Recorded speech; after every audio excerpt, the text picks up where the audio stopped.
Ok, bah écoutez, je vais commencer parce qu'il y a encore des gens qui arrivent, mais je vais faire une petite introduction de la matinée. Donc, moi, je me présente, Audrey Lebrun, chargée de projet à la coordination service conseil. Donc, j'ai coordonné la formation qui va vous être donnée ce matin par Benoît Turgeon, qui est agronome et conseiller en gestion au CMCA.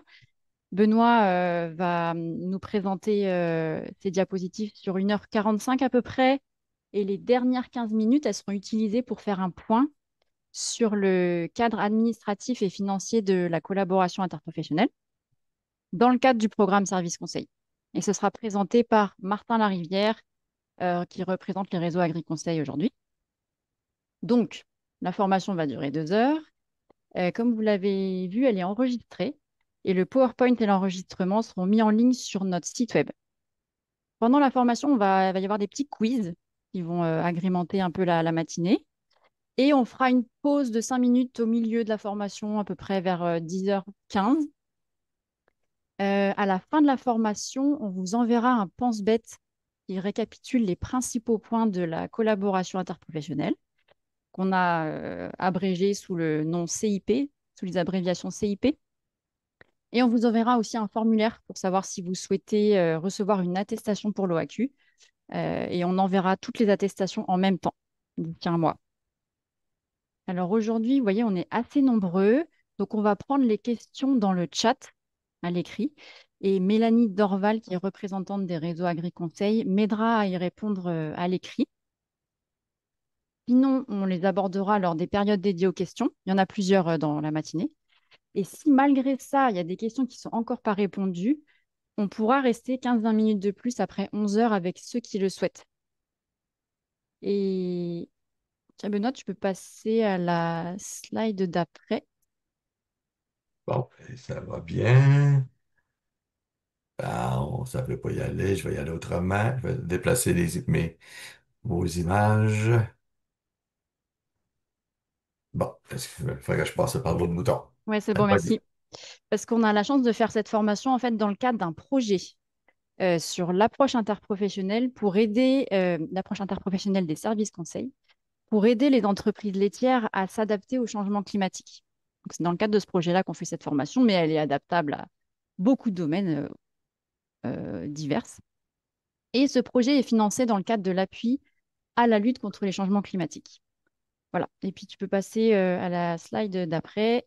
Et on a travaillé cette formation avec des représentants donc, du MAPAC, des réseaux agri-conseil et de la coordination service conseil. Voilà pour moi. Donc, j'ai fini mon introduction et sans plus tarder, je vais laisser la parole à Benoît Turgeon. Vas-y, Benoît. Bon, bonjour tout le monde, bienvenue à la formation. Je vais d'abord, avant d'y aller avec le plan, remercier mes deux collègues de travail, Jeanne Dosti et Caroline Collard, qui m'ont aidé à la préparation, en plus de l'équipe là, autour du CSC, MAPAC et des réseaux.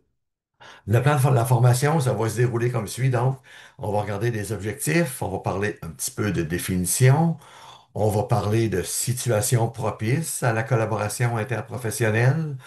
On va parler des acteurs, donc les rôles et les profils de chacun des individus ou intervenants, les différentes étapes, un peu le pourquoi on fait ça, quel bénéfice on peut retirer, on peut en retirer, c'est quoi les freins, c'est quoi les conditions de succès.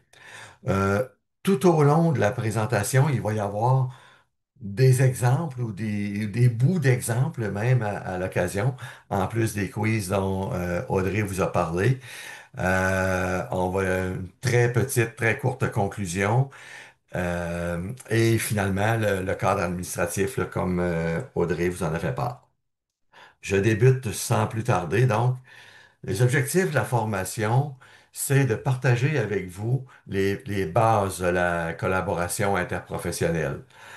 C'est en même temps de nous aider à développer des aptitudes pour les différents conseillers qui seront appelés à y participer, développer des aptitudes pour rendre le tout plus fluide et plus intéressant là, pour évidemment les producteurs qui y participent et aussi les intervenants. Là, je pense qu'il ne faut pas négliger cet aspect-là.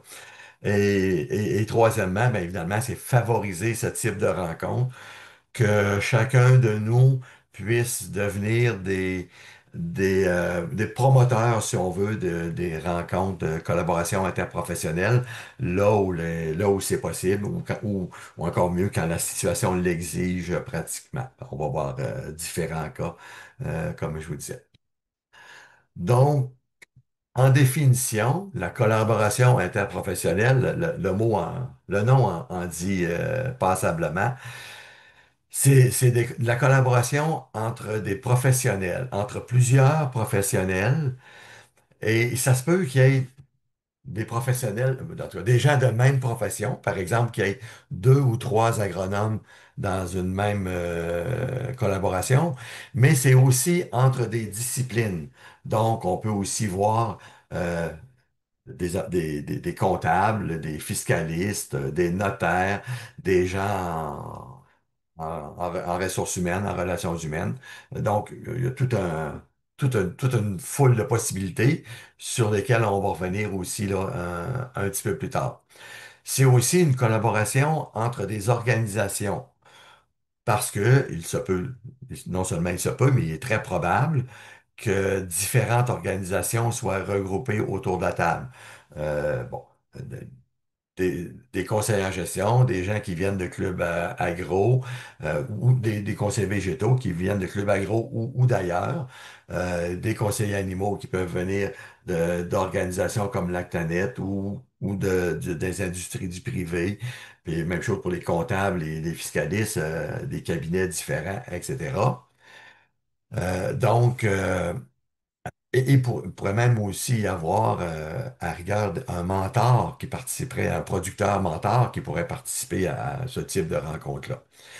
Et tout ça se fait dans un même temps. Ça veut dire que donc qu'on se regroupe, on travaille ensemble, mais il y a un moment commun, il y a nécessairement un moment commun où tout le monde est rassemblé pour atteindre ces objectifs-là. Donc, c'est une collaboration de tout ce monde-là à la solution et en simultané, au moins pour une période. On va voir dans la façon de faire qu'il peut y avoir du travail qui est décalé, mais à un moment donné, il faut que tout ce monde-là se rencontre pour travailler ensemble.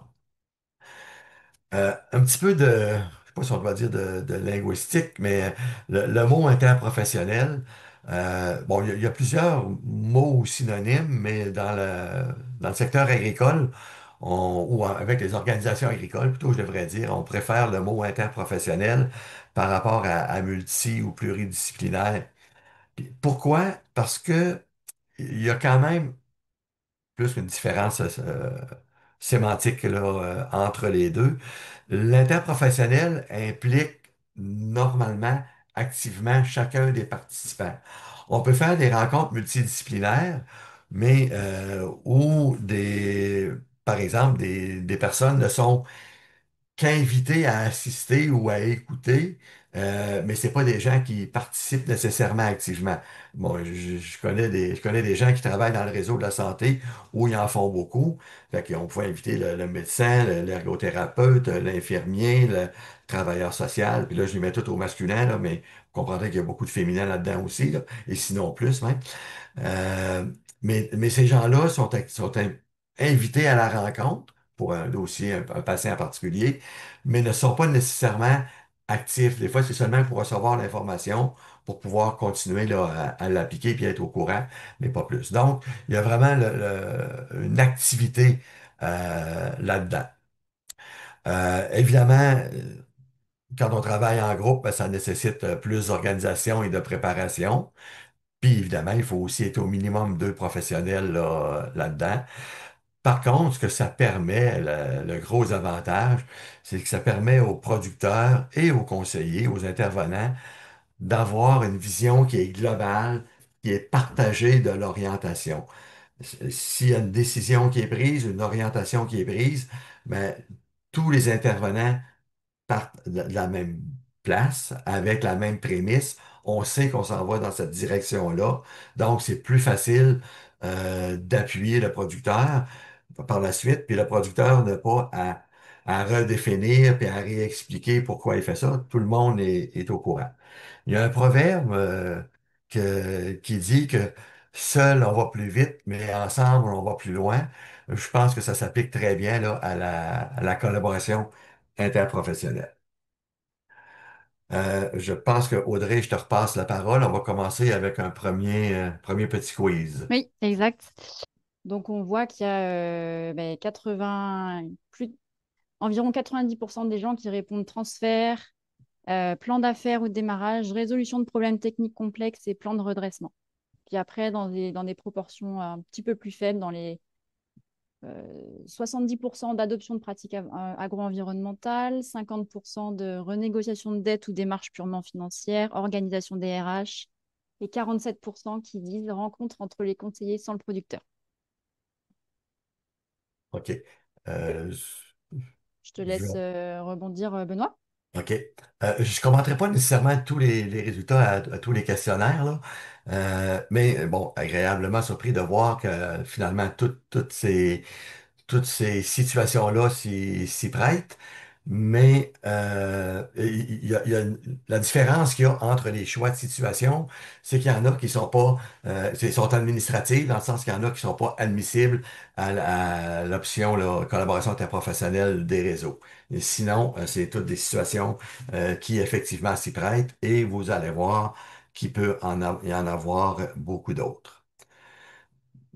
Bon, je vais essayer de continuer et voilà. Donc, on a parlé de transfert d'entreprise ou d'intégration d'actionnaires, vous l'aviez bien mentionné, des changements d'orientation ou même carrément de production de l'entreprise, la mise en place de nouveaux procédés, des changements majeurs sur les entreprises, des analyses globales, une analyse partagée globale de la situation de l'entreprise avec les principaux intervenants peut s'y prêter, des plans de redressement, des plans d'affaires ou de démarrage. Dans le fond, la question qu'on devrait se poser euh, au début du mandat, au début de notre première rencontre avec le producteur, une fois qu'il nous a exposé sa situation, sa problématique ou son projet, ben c'est est-ce que on pourrait gagner à faire cette action-là en interdisciplinaire, en collaboration avec les autres, plutôt que le faire cheminer le producteur à travers chacun de ces intervenants-là, puis que l'information se transmet de façon plus ou moins complète à travers les autres. Donc, c'est important de se poser la question. Dans les objectifs, on a dit que vous deviez, que la majorité des personnes deviennent des ambassadeurs de la collaboration. Mais pour devenir des ambassadeurs, il faut d'abord se poser la question au début de nos rencontres avec le producteur, est-ce qu'on gagnerait à le faire? C'est sûr qu'à la première ou quand on n'a jamais fait, c'est peut-être moins évident, mais quand vous allez en avoir fait une ou deux ou trois, vous allez dire, ah oui, ça s'y prêterait beaucoup mieux. Puis une remarque aussi que je peux ajouter à ça, ça n'a pas nécessairement besoin d'être des gros dossiers, des gros projets, là. Même pour des petits projets, des petits changements, ça peut très bien s'appliquer. Ça risque tout simplement d'être plus court, d'être moins exigeant en termes de temps, mais tout aussi pertinent. Maintenant, on va passer à la section suivante, les acteurs, c'est-à-dire qui, qui on peut voir là-dedans, puis vous allez voir que mon qui n'est pas complet, là, il y en a encore beaucoup plus qu'on peut l'ajouter que ce que je vais vous présenter. Ça va être parmi les principaux là, qu'on voit au niveau agricole. Puis à travers ces acteurs-là, ouais, c'est quoi leur rôle, puis c'est quoi, je vais dire, les profils recherchés ou les profils qui vont amener plus de chances de succès. C'est peut-être pas la bonne façon de le dire, mais qui vont être plus facilitants à l'intérieur de la démarche. Donc, les différents acteurs, il y en a un qu'on ne parle à peu près jamais, c'est l'initiateur. Bien sûr, le producteur, il doit être là, puis il doit être là de façon très importante. Le porteur de dossier. Le porteur de dossier, c'est celui, j'allais dire, qui va avoir le plus gros rôle. Ça ne veut pas dire que c'est lui qui a le rôle le plus important, puis c'est pas une question d'importance dans les rôles, là, mais il y a un mandat qui est plus large, plus ouvert et plus important pour le bon fonctionnement de toute la démarche. Puis le porteur de dossier, bon, c'est en même temps l'organisateur, mais ça peut aussi être l'animateur. C'est pas obligé d'être l'animateur, mais ça peut l'être, puis j'y reviendrai un peu plus tard là-dessus. Bon, dans les autres collaborateurs, ben là, la liste, elle pourrait être longue. Évidemment, les conseillers en agro-environnement, les conseillers en production animale, les conseillers en production végétale, les conseillers en gestion, les transferts, ressources humaines, gestion des ressources humaines, gestion des relations humaines, ça peut être un ou l'autre, ou les deux, en transformation, en commercialisation.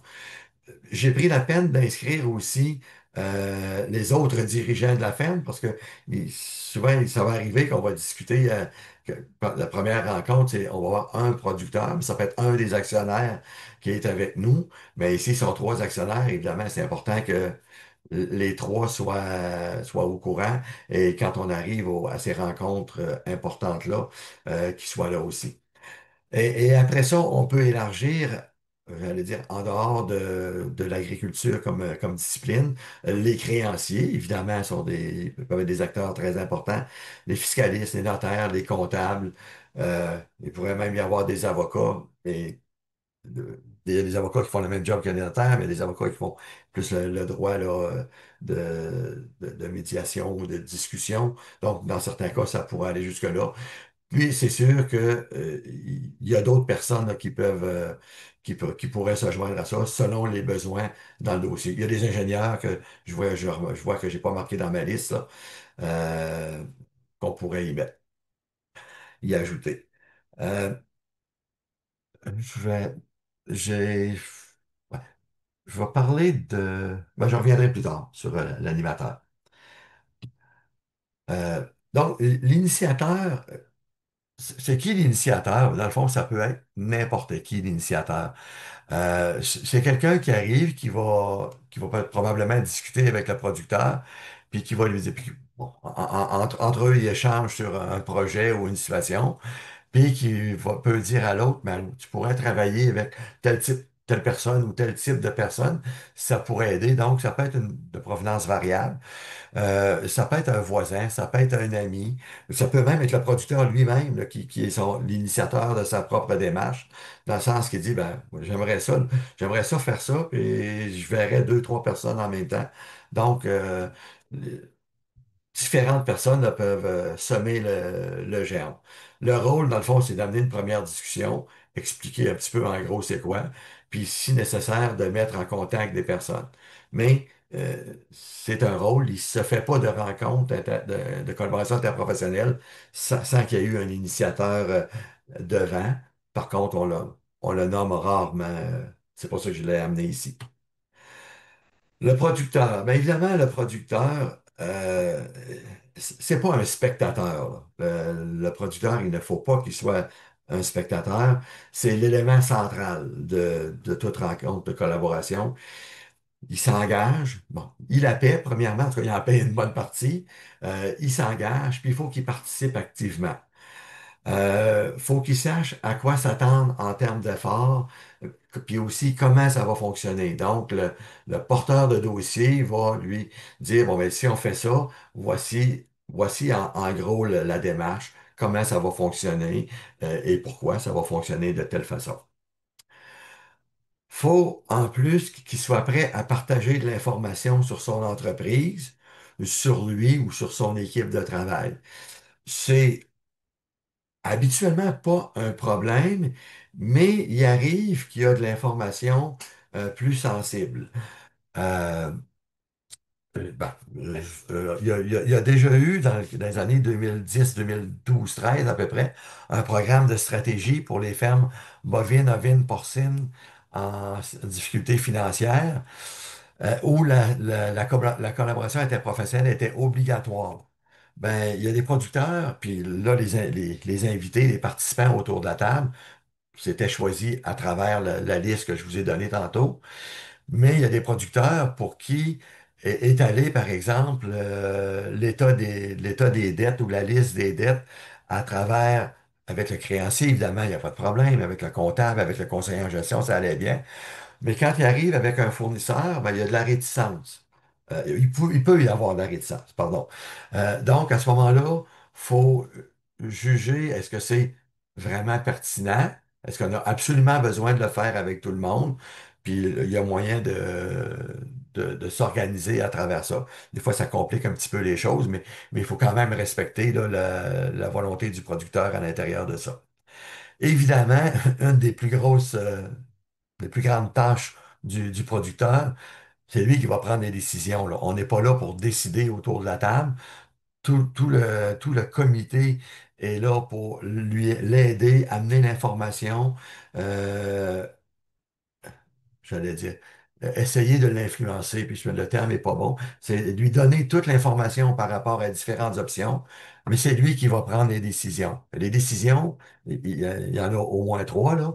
C'est let's go, on y va, on fonce, on part en avant avec ça.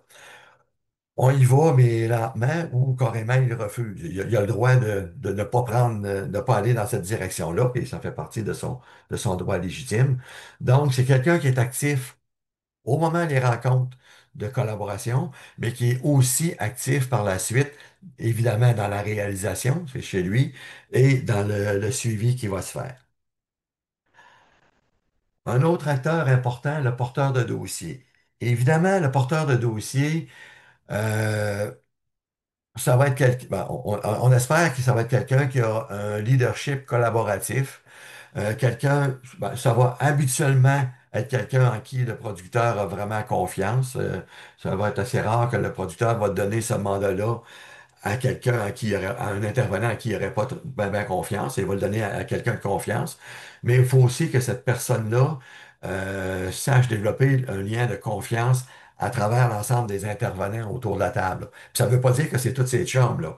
C'est un climat de confiance qui doit amener à travers ça. Capacité d'animation, évidemment, c'est un plus. Si le porteur de dossier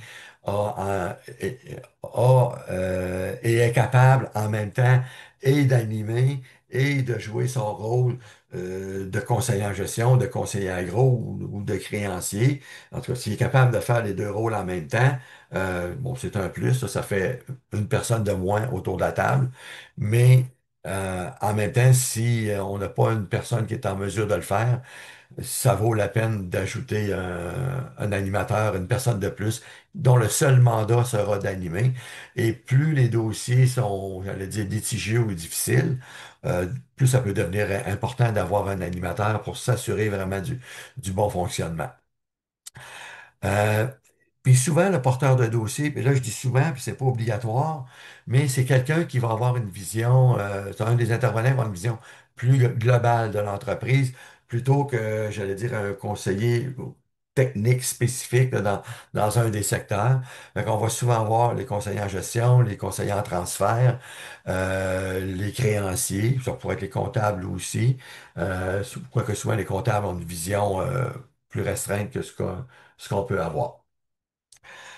Le rôle maintenant, bien évidemment, son rôle, c'est d'amorcer la démarche. Aider le client dans le début, là, aider le client à définir ses objectifs. Puis ça, on va le faire, là, ça peut être dans une situation de résolution de problème, ça peut être dans une situation de projet. Fait que des fois, les attitudes ne sont pas les mêmes. On va aider le client, appuyer le client, le porteur de dossier, va appuyer le client à constituer l'équipe qu'on met autour de la table à préparer puis organiser la rencontre commune. Ça va être son rôle à lui. Puis là, euh, c'est pas juste organiser une rencontre, le mandat, là.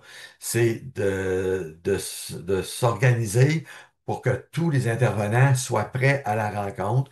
Et après ça, on fixe la rencontre qui aura lieu à tel moment. Mais donc, coordonner le déroulement, puis un peu le volet administratif, c'est-à-dire donner les grandes lignes du volet administratif, à savoir, bon, ben, y a-t-il des conseillers qui ont des contrats à prendre avec le producteur, etc. Et de coordonner le suivi. Et là, coordonner le suivi, ce n'est pas être responsable du suivi, c'est de s'assurer qu'un suivi va se faire. Donc, dans la coordination. Et on peut ajouter à ça aussi, bon, vous savez, pour nous, les agronomes, il y a un code de déontologie, donc la confidentialité, c'est important. Ça se peut qu'autour de la table, c'est pas tous les intervenants qui ont nécessairement des codes de déontologie. Donc, de rappeler aussi le respect qu'il doit y avoir entre les participants, puis la confidentialité des informations qui sont là. Les autres collaborateurs, et là, donc, toute la liste, tous ceux qui vont être invités, ben, dans leur rôle, qu'est-ce qu'ils ont à regarder? Premièrement, c'est accepter ou refuser l'offre. C'est pas parce qu'on demande à quelqu'un de s'il veut participer à un programme de collaboration interprofessionnelle sur une entreprise qui est obligé d'accepter. Il peut refuser parce que il a pas le temps, c'est dans une période intense, parce qu'il se sent pas bien, parce que ça y tente pas. Donc, accepter ou refuser. Une fois qu'il accepte, bien évidemment, il s'engage dans la démarche.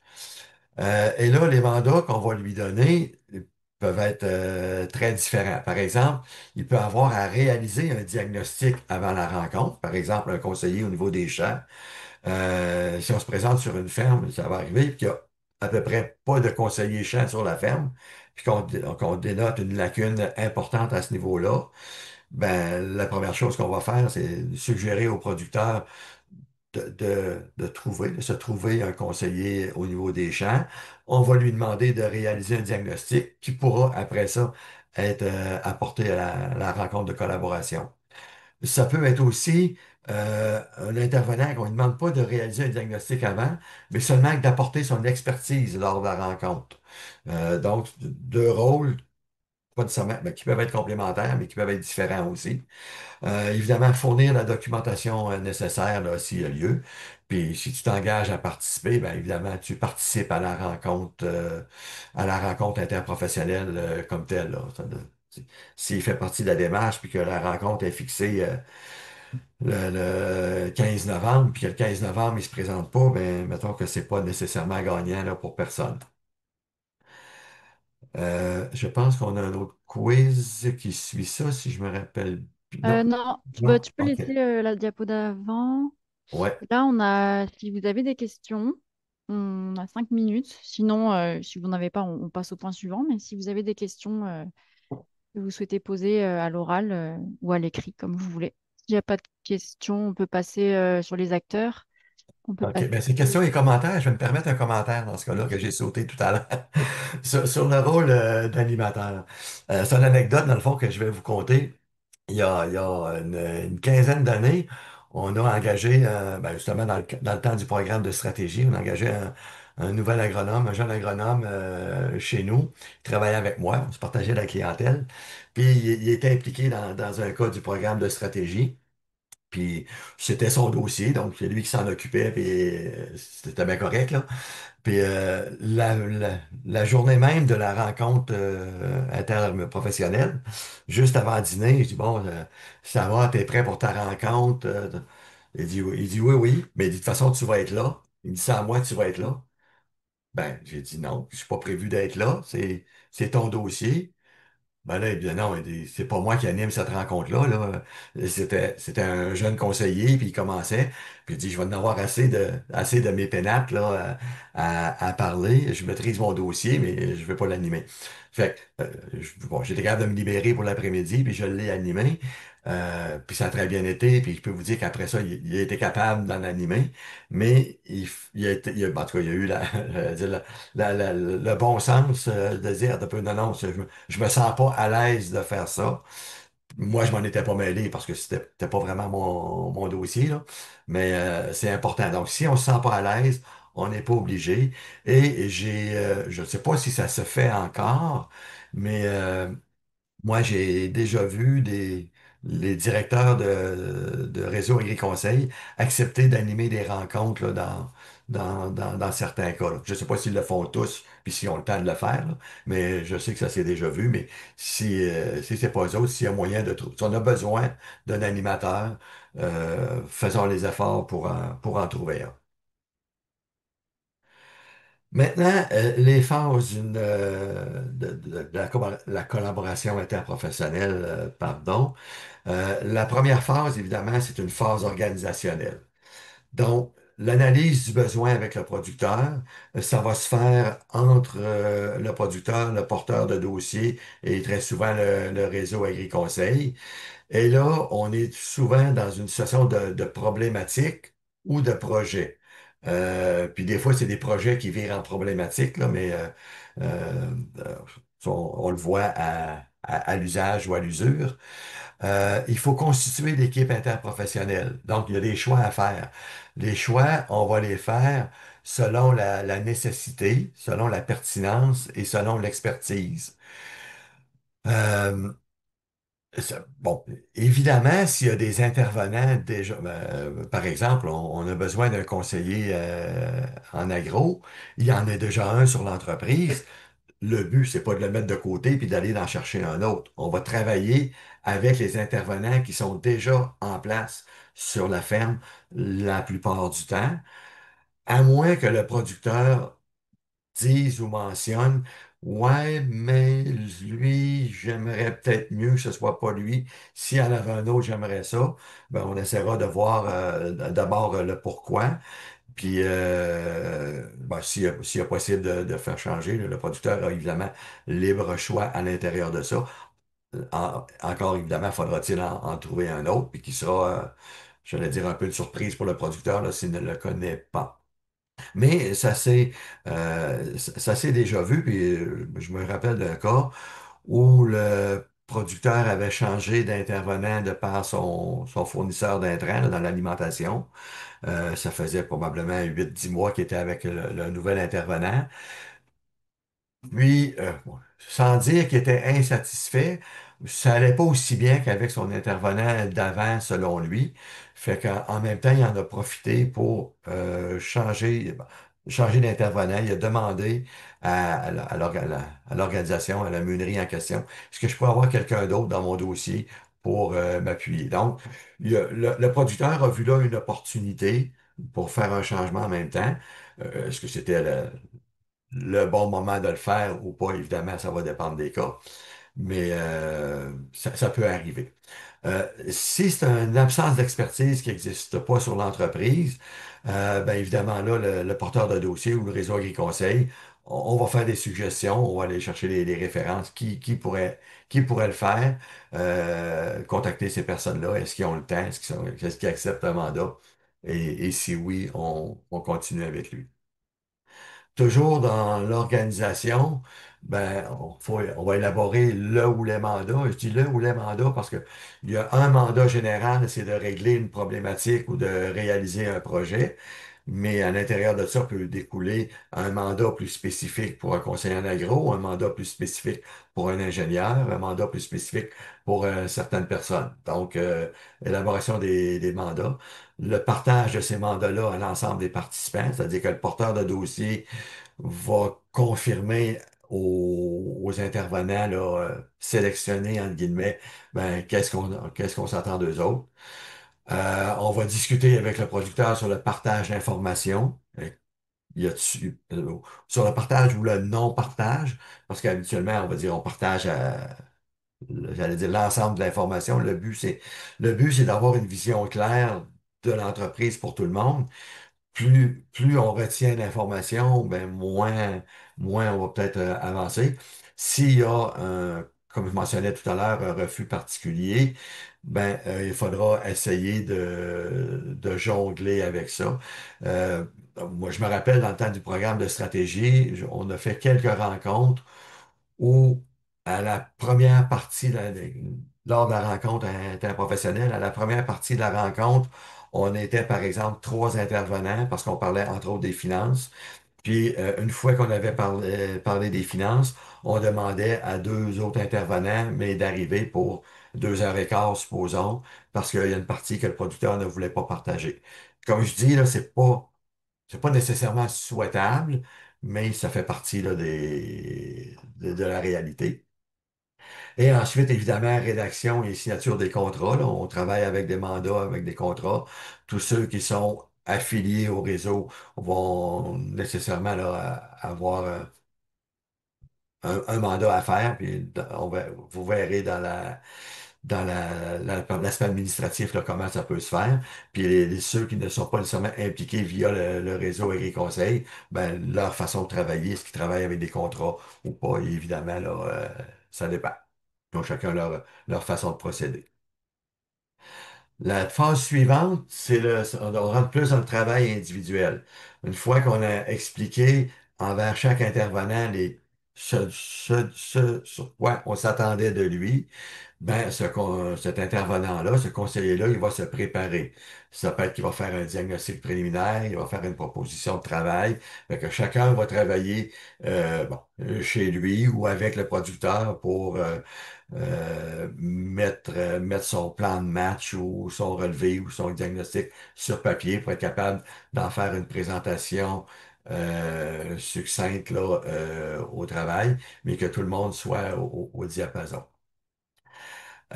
Il peut y avoir des rencontres préalables à la rencontre comme telle, si c'est nécessaire, habituellement avec l'accord du producteur, évidemment, mais sans le producteur.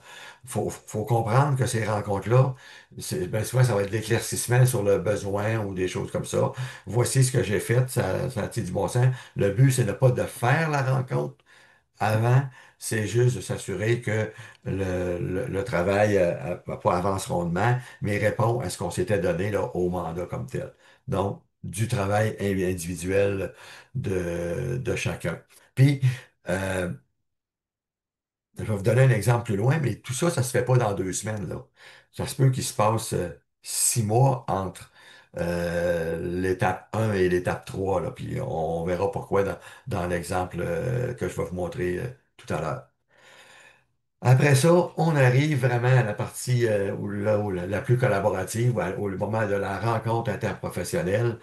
Donc, c'est important de rappeler l'ordre du jour, les objectifs, le respect de tous et chacun, le respect des champs de compétences, puis l'inclusion. L'inclusion, l'animateur a s'assurer que tout le monde a droit de parole, que chacun peut livrer ce pourquoi il est là, son expertise, son diagnostic, etc. là. C'est un travail global. On travaille ensemble, tous pour un. S'assurer du suivi constant du producteur. Euh, bon, un peu le rôle de l'animateur, parce qu'il peut y arriver où certains professionnels ont un langage plus austère, je vais dire ce mot-là, qui peuvent nous délivrer dans un flot de paroles, mais qui n'est pas nécessairement clair. Et je vais vous donner, ça pourrait être n'importe qui, là, mais particulièrement les fiscalistes et les notaires. Bon, les notaires dans un langage juridique, les fiscalistes dans la fiscalité, c'est pas nécessairement facile à suivre. Si vous êtes assis autour de la table puis que vous comprenez pas ce que le fiscaliste a voulu dire, ben ça se peut que le producteur l'ait pas compris aussi. Donc, le rôle de l'animateur ou même des autres intervenants, de s'assurer qu'on comprend pas nécessairement toutes les fins détails, mais l'essence du message. Puis si on les comprend, mais il y a plus de chances que le producteur arrive à les comprenne aussi. Puis si on les comprend pas, il y a des bonnes chances que le producteur les suive pas non plus, là. Fait que, dans le fond, c'est une responsabilité j'allais dire globale de s'assurer du suivi du producteur. Et même quand on livre chacun livre son bout de rencontre, s'assurer que c'est bien compris aussi. Le temps de rencontre est admissible au programme, au soutien des services, du réseau des services conseils. Pour les conseillers, j'ai dit inscrits, mais je devrais dire accrédités, je pense, le bon mot. Ensuite, évidemment, c'est là qu'on va partager les infos, les diagnostics. On va faire un tour de table pour s'assurer. La première étape, ça va être un tour de table, s'assurer qu'on a fait le tour d'à peu près tous les points, que tout le monde comprend. S'il y a des intervenants qui ont des questions pour un autre intervenant, c'est le temps d'y aller. J'ai pas vraiment saisi le pourquoi de ça ou j'ai pas compris comment tu vois, tu, tu voulais aménager ça, par exemple. Donc, on fait ça. S'ensuit une période de discussion pour éventuellement arriver à une décision. Mais si la rencontre dure 3 heures, ça se peut qu'après 2 heures, on soit capable de prendre une décision. Mais ça se peut aussi qu'on ne soit pas capable, à l'intérieur de la première rencontre, de prendre, que le producteur prenne une décision. Puis c'est pas malsain en soi qu'il ne prenne pas sa décision tout de suite, là. On lui a donné une foule d'informations. On peut lui laisser le loisir de retourner chez lui, de décanter ça, puis de revenir à une autre rencontre une semaine plus tard ou 2 semaines plus tard, là, selon les cas et selon les besoins. Une fois que la décision est prise, ben là, on va se donner un plan d'action. Tout le monde ensemble, on va dire, OK, c'est quoi les étapes par où on va passer? C'est quoi l'étape numéro un, numéro 2, numéro 3, numéro 4, numéro 10? C'est quoi toutes les différentes étapes du plan d'action? Qui est responsable de cette étape-là? Comment ça va se faire? On va aussi désigner les responsables du suivi. J'ai dit les, là, parce qu'il peut y en avoir plus qu'un, là. Un conseiller agro peut avoir un suivi à faire, un conseiller d'alimentation peut avoir un autre suivi à faire, le créancier peut avoir un suivi à faire, etc. Donc, il y a toutes ces choses-là. Toujours dans la collaboration, ben, je le ramène parce que c'est important, un climat de travail constructif. C'est toujours en orientation avec l'atteinte des objectifs du producteur. Il faut que ce soit une expérience productive pour le producteur. Puis productive, ça ne veut pas dire que ça fait nécessairement son affaire à la fin, parce qu'il peut arriver que c'était pas ce que le producteur envisageait, mais ça le fait avancer, ça le fait cheminer. Faut faire attention aux conclusions hâtives. Mais bon, ça se peut qu'il y ait plus une rencontre, comme je l'ai dit tout à l'heure. Euh, Puis il faut pas aussi qu'il y ait de complaisance là, parce que ce producteur-là, c'est la plupart du temps le client de tout le monde, mais il faut pas se présenter là en disant, ben là c'est mon client, moi je vais pas perdre mon client, je vais faire attention puis je vais le ménager là. Euh, faut essayer d'être le plus honnête, ben pas faut essayer, faut être le plus honnête possible. Euh, je vais vous donner un exemple. J'ai fait une rencontre à un moment donné, on avait un conseiller technique dans la production, puis il y avait, quand on a présenté les résultats techniques, entre autres, il y avait des choses évidentes et effarantes. Puis moi, j'animais la rencontre, j'ai demandé au conseiller technique, j'ai dit, mais ces choses-là, là, ça date pas d'hier, ça l'a déjà été dit, il y a déjà eu des recommandations d'apporter aux producteurs. Il dit oui, mais il les a jamais mis en application. Là, un petit froid dans la salle, mais, mais c'est important. C'est important qu'ils le disent parce que, rendu là, il faut se réassurer quand le producteur va décider si oui ou non il continue dans le processus et les recommandations. Mais s'il n'a pas le goût de les appliquer, là, perdons pas de temps, puis on va lui dire, là, si tu n'as pas le goût d'appliquer les recommandations, on ne fera pas ce travail-là pour rien. Il va être gagnant, puis on va être gagnant. Il ne sera pas gagnant sur le résultat. Mais comment qu'on passera 3 jours ensemble s'il n'a pas le goût de les appliquer pour X raisons? Donc, c'est des choses qui sont importantes. Faut pas être complaisant, il faut être honnête envers tout le monde à l'intérieur de ça. Et c'est pas toujours facile, ce petit bout-là, entre autres, là. Ça prend, en tout cas, ça prend un conseiller j'allais dire qui a l'audace, mais qui a une certaine confiance en lui pour se permettre de le dire devant son client. Et une autre chose, puis là, c'est une parenthèse que je fais sur le producteur.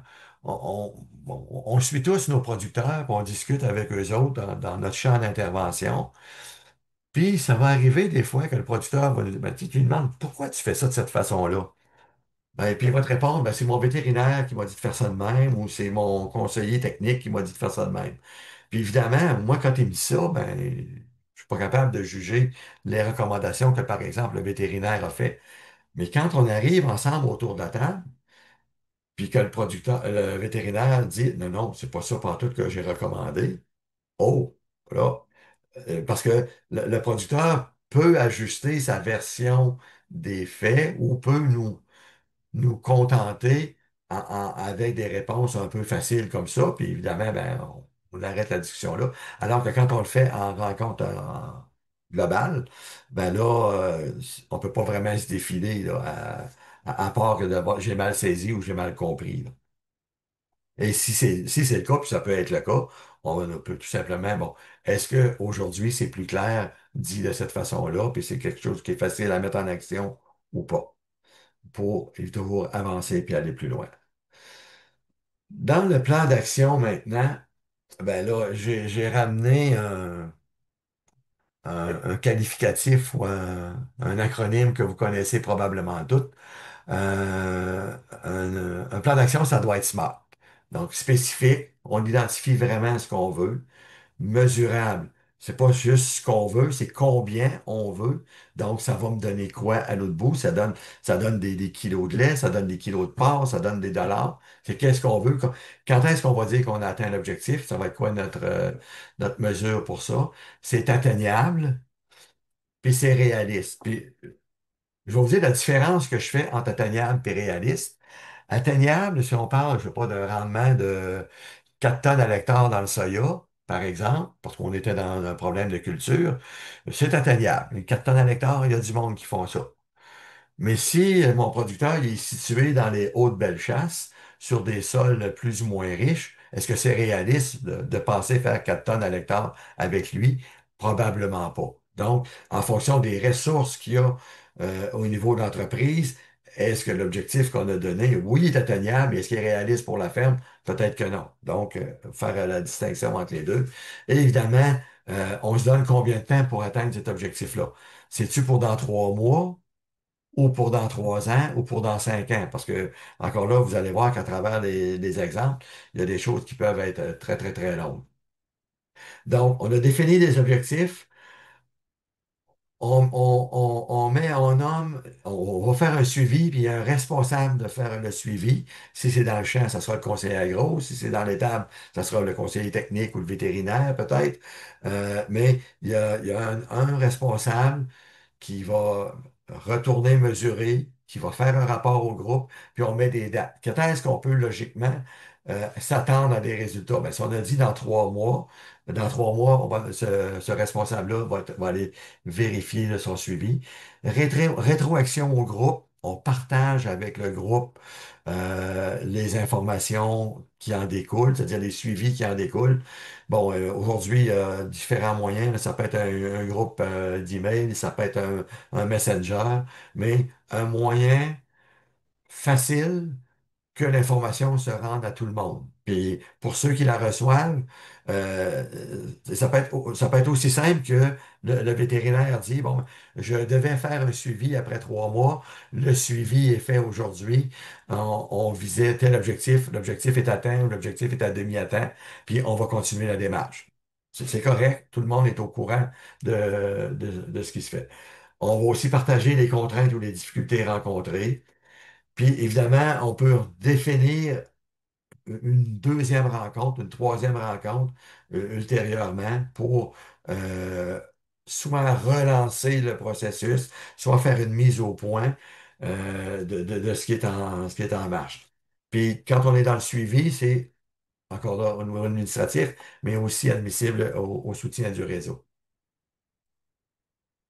Euh, un exemple, bon, un producteur, excusez, je vais me prendre une gorgée d'eau. Le projet, c'est une modification du mode et du programme de culture afin d'améliorer l'alimentation de base du troupeau et la santé des sols. Donc, il y a deux, trois objectifs là-dedans, là. Améliorer les cultures, rendement et qualité, améliorer les sols, puis diminuer le coût d'alimentation. Euh, donc, bon, au niveau des sols, on avait déjà parlé de méthode de rotation logique, de moins de sols mis à nu. Puis on veut maintenir ou améliorer la santé financière de l'entreprise. Bon, ça, c'est notre plan d'action. Juste donner un genre de schéma, de schéma et de délai là, qui pourrait se passer là-dedans.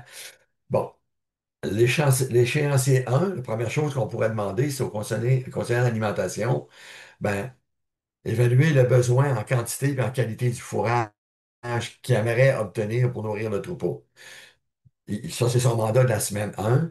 Puis vers qui il va envoyer ça? Évidemment, bon, le producteur, il va l'avoir fait avec lui probablement, là, mais le producteur et le conseiller des champs. À la semaine 2 et de 2 à 4, par exemple, le conseiller des champs, ben, il peut aller analyser la situation, mesurer les limites, les opportunités, faire des projections, puis faire des recommandations. Bon, il peut trouver des lacunes évidentes, des choses à corriger. Mais vous savez, dans les champs, on ne corrige pas tout dans 2 mois, là. Ça peut prendre 1 an, 2 ans, 3 ans, 5 ans. Donc, va mettre avec ça un calendrier qui va, encore une fois, présenter au producteur, au conseiller en alimentation, au conseiller en gestion. À la semaine 6, le conseiller en alimentation va dire, bon, ça fait ou ça fait pas, on continue avec ça, ou on retourne un peu sur le travail. Euh, 2 semaines après, 1 ou 2 semaines, le conseiller en gestion peut remettre à jour ses budgets. Bon, réalisation, mais là, il y avait-tu des investissements dans ce projet-là? Euh, si, par exemple, c'est un producteur qui n'a pas mis de show depuis 20 ans, puis qu'on a la recommandation, c'est 50 000 $ de show, puis que la situation financière de la ferme est pas en tout cas, excellente ou est même très difficile, ben, les investissements, il va falloir parler aussi aux créanciers. Donc, on va partager cette information-là aux producteurs et aux autres conseillers. Puis à la semaine 9 et 10, s'il y a du financement nécessaire, on va probablement rencontrer le conseiller financier pour dire voici un plan de match, voici ce que ça va donner, mais toi, tu te situes où là-dedans, là? T'es ouvert à ce nouveau plan-là. Tu crois aux chances de succès, parce que dans le fond, c'est beaucoup ça le rôle des créanciers. Puis avec tout ça, on va se mettre en place un plan d'action qui va durer 1 an, 2 ans, 3 ans, 5 ans. Mais vous voyez, on a pris juste la première partie, on peut avoir pris 10 semaines, là. Puis 10 semaines, c'est pas nécessairement beaucoup, parce que si on avait fait cette rencontre-là au mois de février, puis qu'il avait fallu prendre des analyses de sol, mais ce serait passé 10 semaines juste avant qu'on ait des analyses de sol pour que le conseiller champ puisse faire son travail. Si, par exemple, il n'y avait pas déjà d'analyse de sol, ça arrive encore. Fait que vous voyez, là, dans le temps, ben, ça peut s'étirer. C'est important d'être réaliste quand on fait notre plan de match parce que si on sort de la réunion et que le producteur pense que tout va être réglé dans 2 semaines, il va probablement être déçu. S'il sait qu'on s'engage sur un processus qui va prendre 1 an et demi ou 2 ans, ben, il va embarquer à travers le processus. Puis comme il y a des gens responsables du suivi, il va y avoir un rappel assez régulier. Une autre petite mise en situation pour Audrey. Ouais, mais avant ça, parce que j'ai des mises en situation à vous proposer en quiz, mais comme il y avait une question intéressante dans le chat, je la soumets maintenant. Simon Jeté-Nantel de Lactanet demande si, avec la loi 25, ça a changé les choses sur le partage d'informations. Puis, c'est sûr que avec dans le cadre du PSC, le fait qu'il y ait un contrat qui encadre les services et le partage d'informations, plus dans le cadre de la CIP, le producteur est présent et doit consentir au partage d'informations, ça encadre les choses. Mais est-ce que toi, Benoît, tu fais quelque chose de différent? Est-ce que vous faites quelque chose de différent depuis la loi 25 ou pas? J'allais dire malheureusement oui, mais heureusement oui. On va plutôt dire comme ça. Bon, c'est sûr que euh, la première étape, évidemment, c'est avec le producteur d'avoir son autorisation pour le partage d'informations. Et deuxièmement, maintenant, quand c'est de l'information sensible, il faut essayer de mettre en place, là, ben, faut essayer, il faut mettre en place un moyen de communication qui est protégé, là, selon les différentes formes. Puis là, je suis pas le spécialiste là-dedans. Je ne, je ne fais que l'utiliser, le subir et l'utiliser, là. Mais oui, il faut travailler de façon différente, mais ça prend l'autorisation du producteur. Il accepte de partager l'information, avec qui il accepte de la partager, puis idéalement, ben pas idéalement, une signature du producteur là-dessus. Puis on devrait normalement aller jusqu'à dire l'engagement de la confidentialité de chacun des participants à la rencontre par la suite. Par défaut, ils en sont tenus dans leur code de déontologie, là, tous ceux qui en ont, mais normalement, on devrait avoir ça aussi. Je sais pas. vu qu'on est sur les questions, est-ce qu'on rebondit sur la question de Marie des maisons ou Mélanie, t'as déjà peut-être prévu de répondre à l'écrit, mais Marie demandait, est-ce que chaque participant à la CIP doit avoir sa propre assurance ou une personne peut prendre la responsabilité sur son assurance? Oh, moi, je vois pas qui prendrait la responsabilité de l'assurance de quelqu'un d'autre.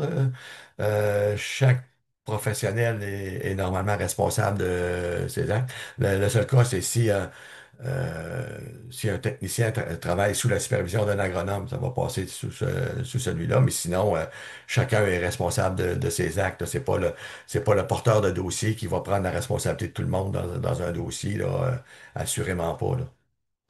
Et les assureurs ne l'accepteraient pas non plus, là. Ça reste individuel, quoi. Mhm. Ben, En tout si cas, la... selon mon avis. Je suis pas le spécialiste, là, Ouais, mais à moins que quelqu'un... Ok, c'est bon pour la réponse. Vous pouvez poser d'autres questions, il n'y a pas de problème, mais en attendant, moi, je peux vous proposer des mises en situation euh, sur 10 petites minutes. L'idée, en fait, c'est que ben, Benoît, il vous a expliqué les différentes phases. Donc, vous avez vu, il y a 4 phases un peu essentielles par lesquelles on passe.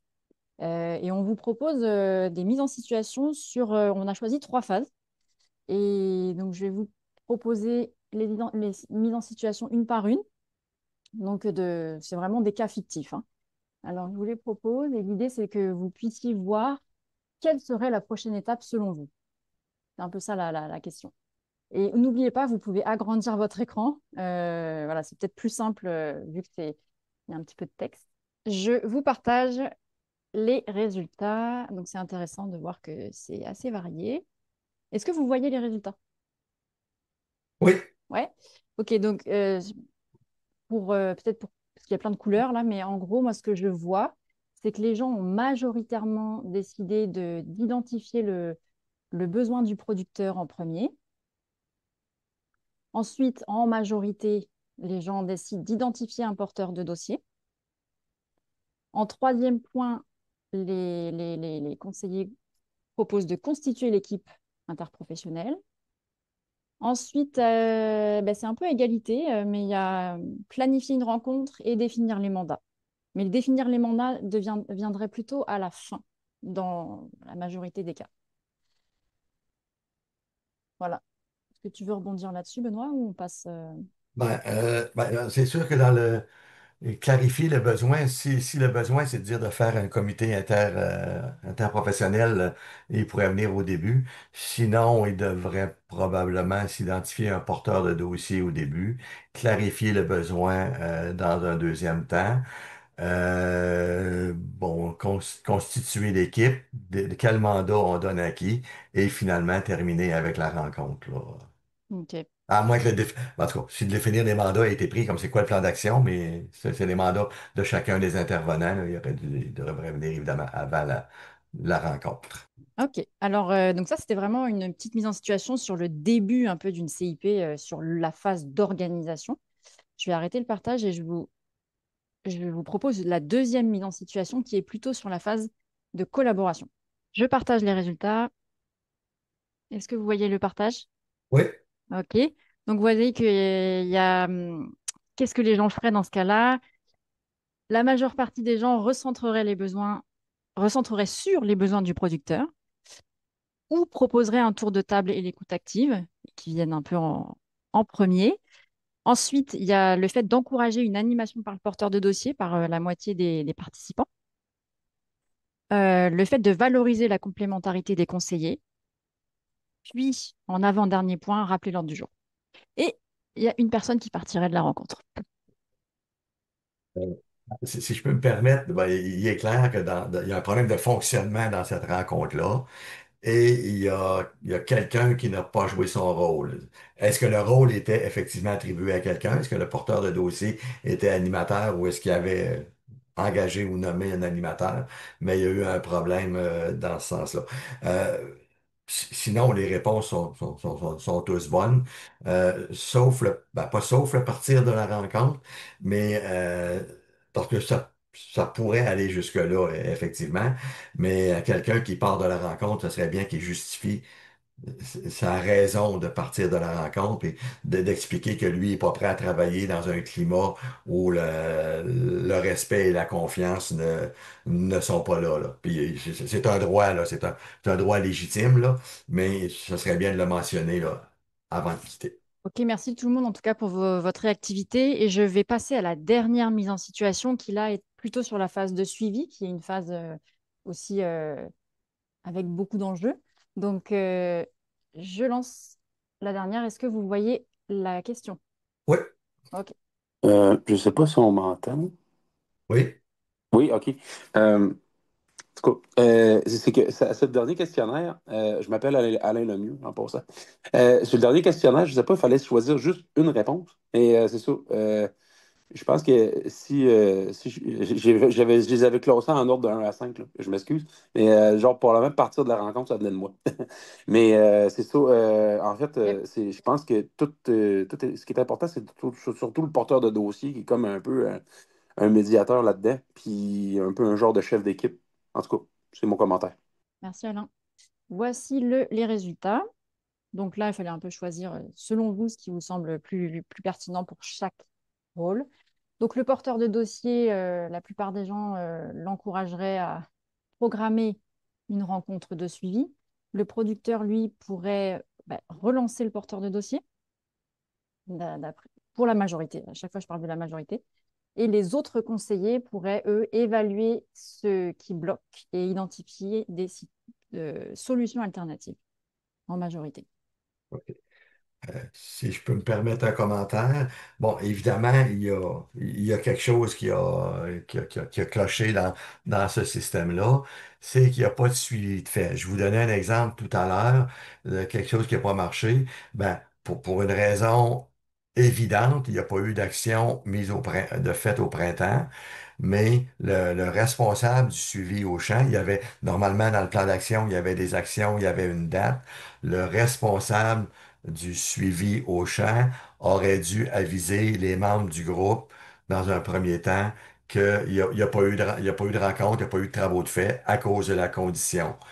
Après ça, le porteur de dossier aurait pu relancer, bon, après avoir discuté avec le producteur, relancer le groupe. Est-ce que c'est pertinent qu'on revienne tout de suite ou pas de refaire une rencontre? Mais ce qu'on voit, c'est que l'information n'a pas circulé dans le fonctionnement.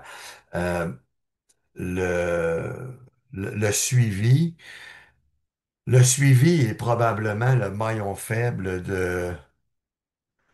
en tout cas, je vais dire de notre profession, là, puis je ne vais pas généraliser à tout le monde, là, mais quand il y a des projets, puis même les producteurs, les premiers là, sont impliqués là-dedans, il y a un projet, on le met en place, puis souvent, on n'a pas déterminé de plan de suivi, on n'a pas déterminé de date de suivi. Fait qu'il se passe rien, c'est presque normal, vu que ça n'avait pas été déterminé. Ceux qui sont les plus consciencieux, ben, on va dire, écoute, ça fait 4 mois qu'on s'est pas vu, qu'on n'a pas entendu te parler de ce projet-là. On va revenir, on va refaire un appel au producteur ou à l'autre conseiller là, qui devait faire un suivi. Mais c'est important. C'est pour ça que c'est important que le plan suivi soit bien détaillé et qu'il y ait des dates dessus. Puis ce que j'ai dit tout à l'heure, ça n'a pas eu lieu parce qu'il y a eu un empêchement. Il faut que les gens s'en soient avertis. C'est pas long, là. Un courriel à tout le monde. Il y a plus tout le mois de mai, on n'a pas pu faire les travaux qu'on voulait. C'est qu'est-ce qui a été décidé entre le conseiller et le producteur? Est-ce que c'est remis à l'an prochain ou c'est remis à l'automne? Ben, c'est remis à l'automne. Point à la ligne, tout le monde est au courant. Euh, Chaque conseiller sait que les autres conseillers et le producteur est au courant. C'est correct. Si ça a un impact, par exemple, pour le créancier, ben, ça se peut que le créancier rappelle le producteur et ou le conseiller en gestion. Bon, OK, là, ça marche pas comme on a prévu. Ça va être quoi l'impact? Il peut y avoir des suites à donner. Mais le suivi, la communication, c'est les points importants après ça. Puis malheureusement, ça manque un petit peu trop souvent. Bah, écoute, parce que la partie d'après, C'est qu'on voulait vous parler des bénéfices, des freins, des conditions de succès de la collaboration interprofessionnelle. Il y a sûrement certains d'entre vous qui en ont déjà fait ou qui ont des avis là-dessus. Donc, on voulait vous faire un dernier petit quiz là-dessus. Il y aura deux questions pour savoir quelles sont pour vous les opportunités et les freins. Donc, il y a deux questions dans le même quiz. Vous descendrez, vous scrollerez pour voir les deux questions. Je lance le dernier et après, je laisse la parole à Benoît. Euh, je vous partage les résultats. Dites-moi si vous les voyez bien. Oui, voilà. Donc, en fait, les freins à une CIP, la plupart des gens mettent en avant le manque de temps, la difficulté à savoir par où commencer et la lourdeur administrative. Donc, ça, c'est un peu les trois grands points. Puis après, il y a la crainte d'être mis en concurrence, le manque d'arguments pour vendre l'idée à son producteur, euh, le sentiment, après, en plus petite position, sentiment de ne pas être légitime pour le proposer, et en dernier, la peur du jugement. C'est intéressant de voir ça. Les opportunités, c'est peut-être un tout petit peu plus homogène, mais on va dire que la première, c'est la satisfaction du client. Donc, c'est intéressant de voir que 70% des gens répondent ça. Et après, dans l'ordre, je dirais vision globale de l'entreprise, qui est en deuxième. En troisième, développement de son réseau. Bon. Puis après, c'est un peu équitable, on va dire, les réponses, mais c'est les trois, c'est celles qui ressortent dans les trois premiers. Je te laisse réagir, Benoît. Non, ben, je ne commenterai pas les résultats, je vais le refaire indirectement avec les Ok, prochaines diapos. c'est bon. Est-ce que tu fermes? Ah, c'est moi qu'il faut qu'il ferme, excuse. Bon. Donc, excusez pour le délai. Bon, oui, effectivement, il y a des freins, il y a des réticences qui sont légitimes pour certains, mais on va les voir, puis on va essayer d'en diminuer l'effet. Évidemment, on peut avoir peur de se sentir jugé par ses pairs, parce qu'on travaille avec d'autres professionnels, mais euh, bon, j'imagine que pour la majorité du monde, de toute façon, on ne dit pas des choses qu'on ne croit pas ou qu'on ne connaît pas. Et si vous êtes invité à participer, c'est parce que vous avez une expertise, une compétence. Et c'est ça que le comité a besoin de votre part. Donc, je pense qu'il faut pas avoir peur, justement. Pour les plus jeunes, et ça se peut que ça se peut de se sentir un petit peu moins à la hauteur, mais encore là, c'est bon le rôle de l'animateur vous avez si vous êtes invité, c'est parce que il y a une pertinence à ce que vous soyez là pour vos connaissances, parce que vous suivez l'entreprise. Il faut pas en être gêné. Faut pas être gêné parce qu'on est jeune. Au contraire, vous avez quelque chose à apporter et des fois même des nouvelles idées à apporter ne pas vouloir partager ses réflexions et ses compétences. Là, on est peut-être plus dans le...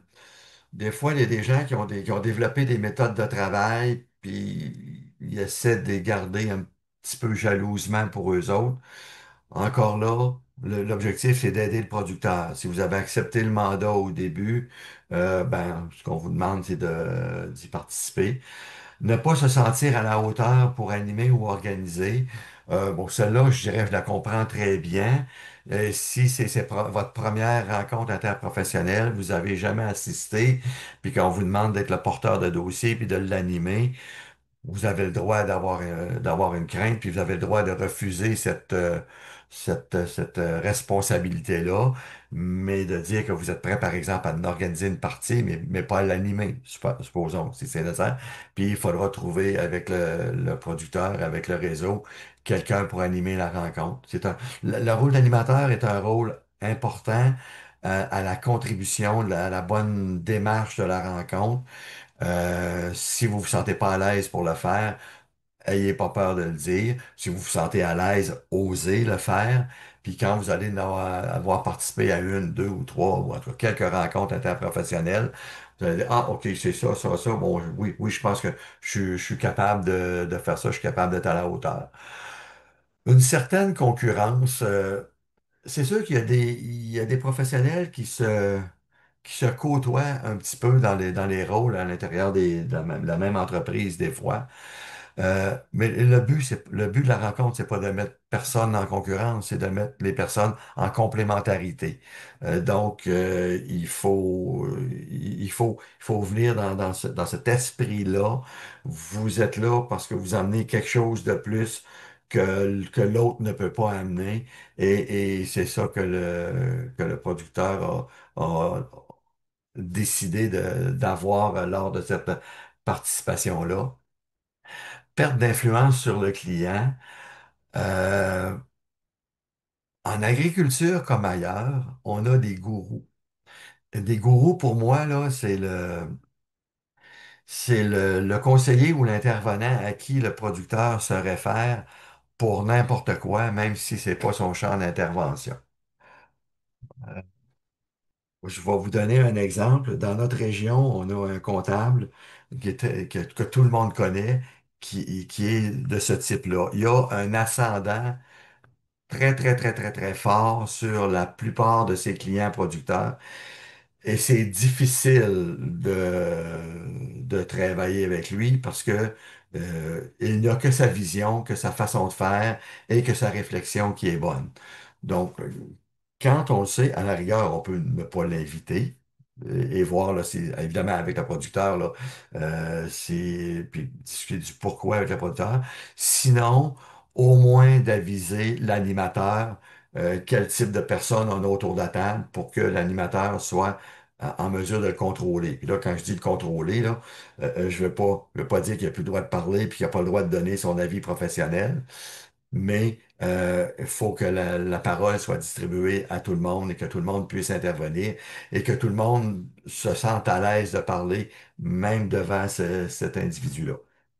Il y en a pas beaucoup, heureusement, mais on en a quelques-uns dans notre monde agricole. Donc ça, c'était les freins, les réticences qu'on peut y avoir. Puis bon, vous avez identifié là, celles qui vous paraissaient les plus importantes tout à l'heure. On va continuer avec les opportunités et bénéfices.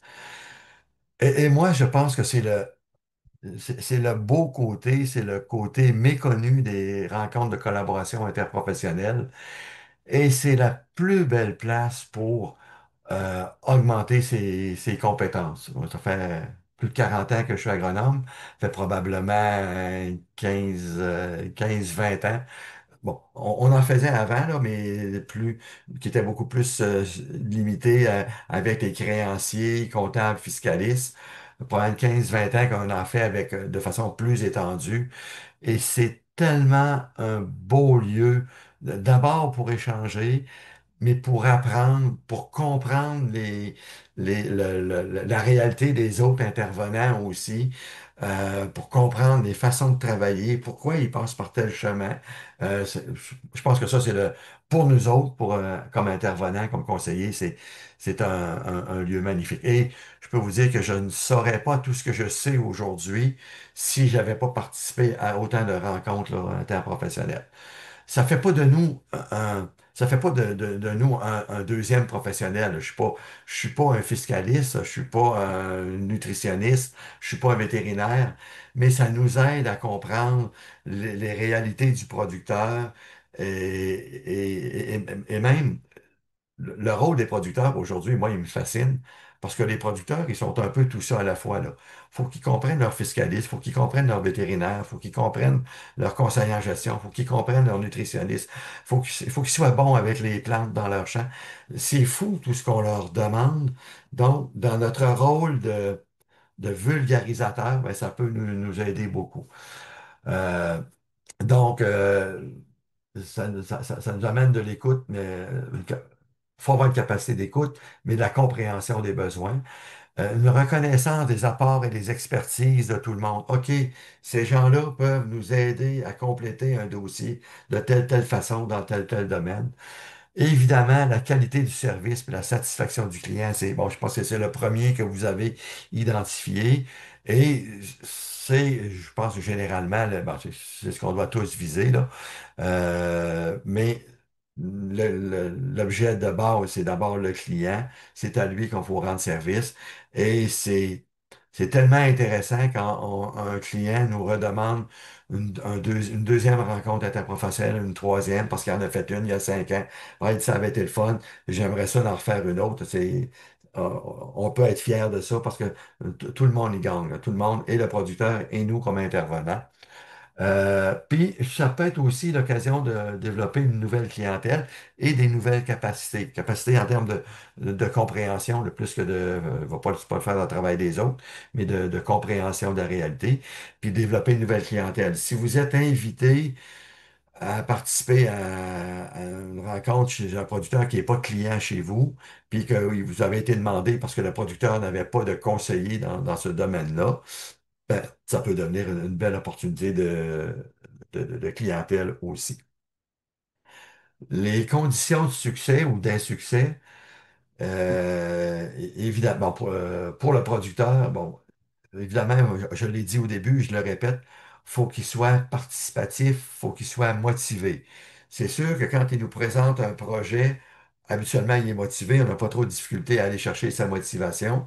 Quand on arrive dans un plan de redressement, ça se peut qu'il mette le pied sur les breaks un petit peu, qu'il soit plus rébarbatif, en tout cas, moins impliqué. C'est pas toujours facile de comprendre que le plan de redressement de comprendre ou de voir que le plan de redressement va amener des conditions meilleures par la suite. Puis on sait que ça se fait pas bon, c'est pas aussi simple que les annonces radio là, vous avez des problèmes financiers, on va tout consolider ça. Là. Mettons que ça se fait pas aussi simplement que ça. Donc, il y a quand même une démarche, mais faut qu'il soit participatif. Là. Euh, j'ai déjà participé à un plan de redressement où le producteur ne voulait rien savoir, mais on l'a même pas complété parce que il nous a dit au départ, moi je ferai rien de ça. Bon, regarde, c'est correct, on va arrêter là, tu veux rien savoir. Puis il va vivre avec les conséquences. Puis les conséquences, ben, c'est le créancier qui les a appliquées. Donc, il doit être participatif, c'est son projet. Le plan d'action, ben, il peut l'accepter, le modifier ou le refuser. C'est lui, là, c'est sa ferme, c'est son entreprise, c'est sa situation. Donc, c'est pas parce qu'on fait une rencontre en comité, puis que la majorité du monde vont sur une même option, puis là, tout le monde s'entend à dire que ça serait la meilleure. Le producteur n'est pas nécessairement obligé de l'accepter parce qu'il y a d'autres contraintes autour de lui. Il peut dire, bon, ben regarde, faudrait modifier ça, ça, ça, puis bon, on va la repeaufiner jusqu'à temps, bon, soit qu'il refuse carrément, ou soit qu'il accepte une version modifiée. Évidemment, il faut s'assurer que tout le monde va dans le même sens, là. On est tous pour le même projet. Quand un intervenant vient à la rencontre, il vient pour le producteur, il vient pas pour son employeur, là. L'objet, c'est le producteur, la situation du producteur. Il faut être cohérent là-dedans.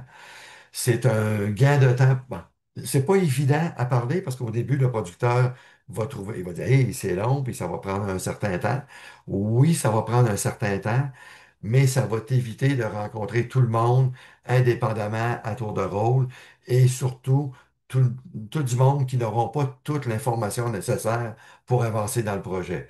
Ce qui peut amener à un échec du projet. Donc, au final, c'est un gain de temps pour lui. C'est un meilleur service globalement, ça c'est certain.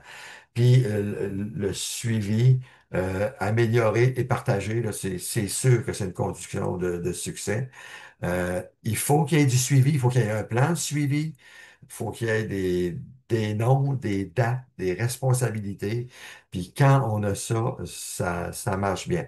Euh, c'est relativement facile, en tout cas plus facile aujourd'hui au moment même de la réunion, ben, on met un prochain suivi.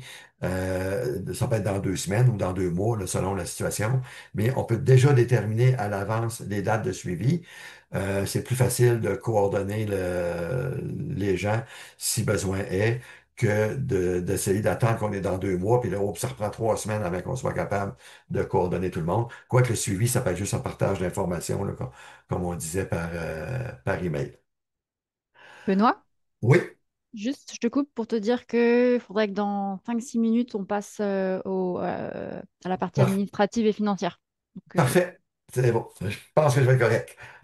D'autres conditions favorables, donc une bonne préparation, un respect de tout le monde, là, puis des compétences de chacun, le droit de parole à tous. Je répète que le code de déontologie s'applique pour tous ceux.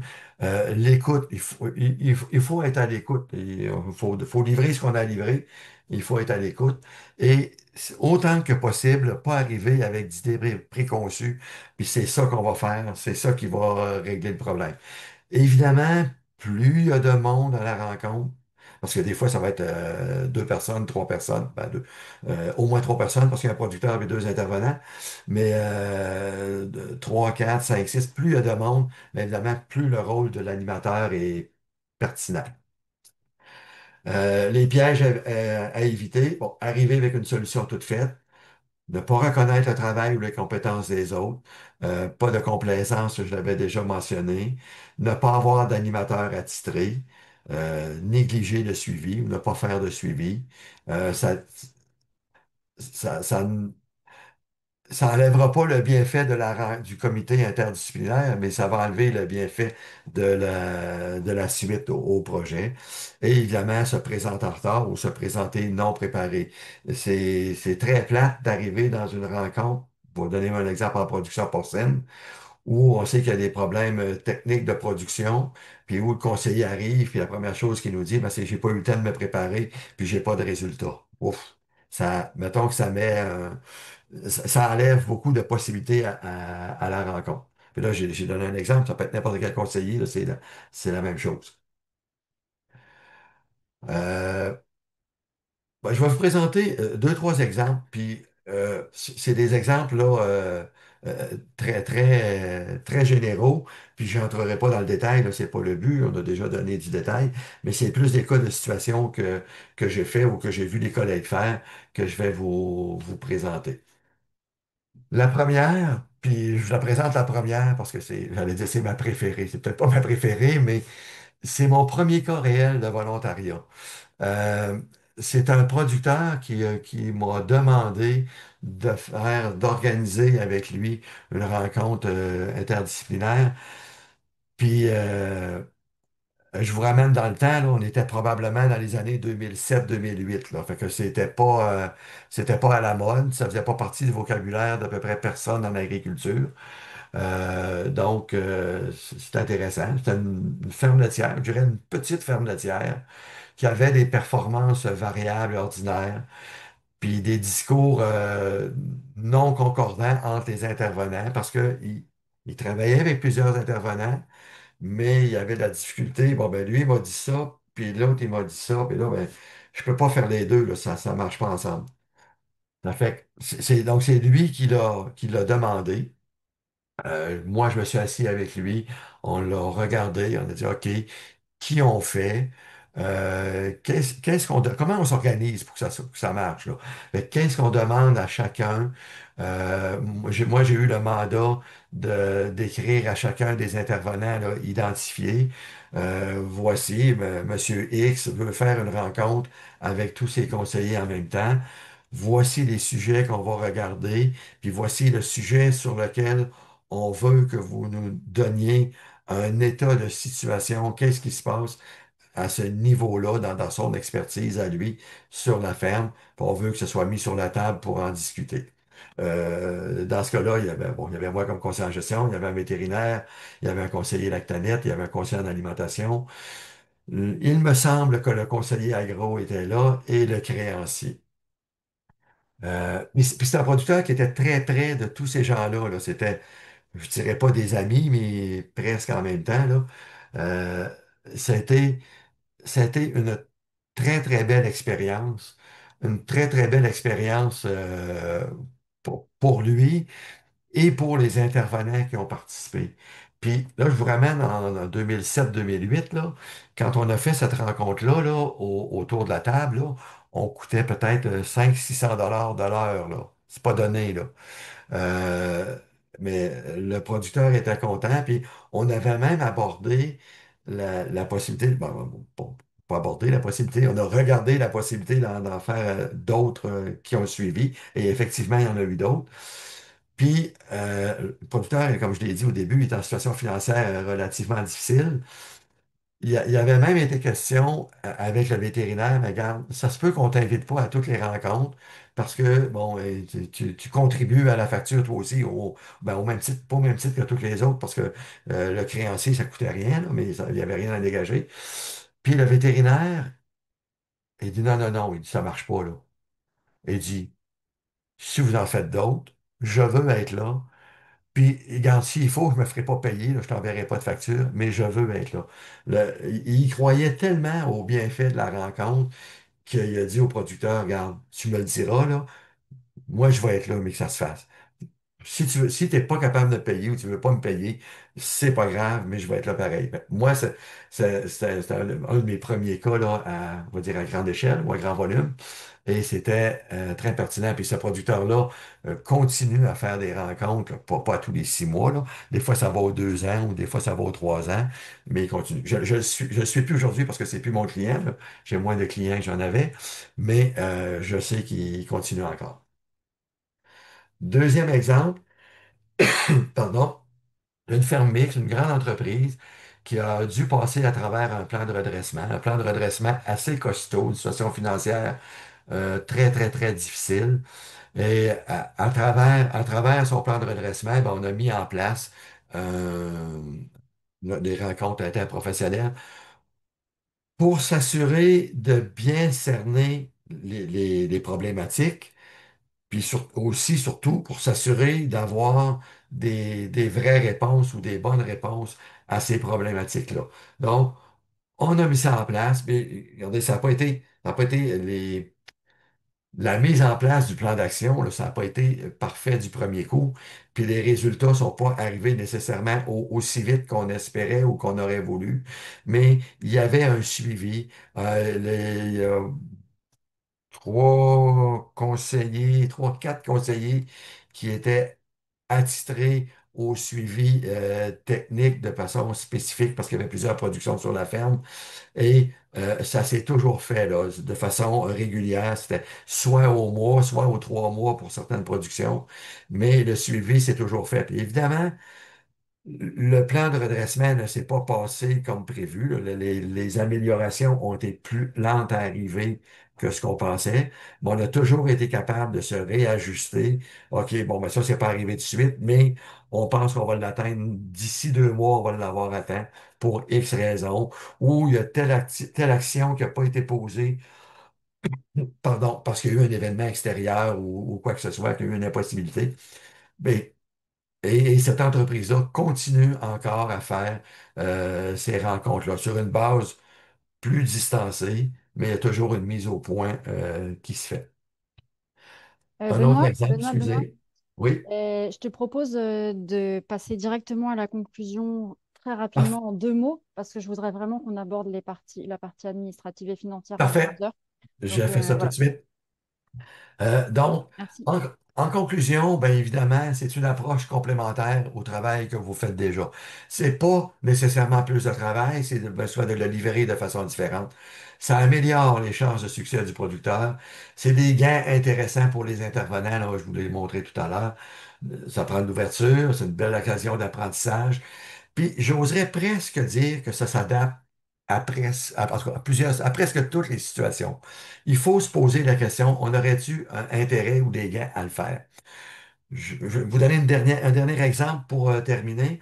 Au CMCA, on offre deux services, des services en gestion, bon, un petit peu plus que deux, mais deux services principaux, des services en gestion, des services en ressources humaines ou en relations humaines. De plus en plus, avec un nouveau producteur, la première visite, pardon, on l'a fait à deux intervenants. Parce que moi, en gestion, je considère que je suis pas pire, mais quand on arrive en relations humaines, en ressources humaines, c'est moins mon domaine, puis ça se peut que je manque des messages à la première rencontre, ou que je manque carrément des questions aussi à la première rencontre. En le faisant à deux, ça nous permet de voir plus large, de mieux cibler, et après ça, on continue selon les besoins. J'arrête là-dessus, Audrey. Je te Merci, Benoît. dirige à Désolée la de t'avoir section. un petit peu dit de finir rapidement, mais merci beaucoup pour ta présentation. Et puis, on va directement passer au cadre administratif et financier par Martin. Martin, ce que je te propose, c'est que Benoît garde la présentation et il passe les diapositives. Donc, voilà, juste lui faire Ah, signe OK. pour C'est passer. Benoît qui va changer les diapos. C'est ça. Parfait. Bon, excellent. Donc, je me présente là, Martin Larivière, directeur du réseau agri-conseil de la Chaudière-Appalaches. Donc, on va passer là, aux normes administratives. Donc, on peut commencer avec les critères d'admissibilité.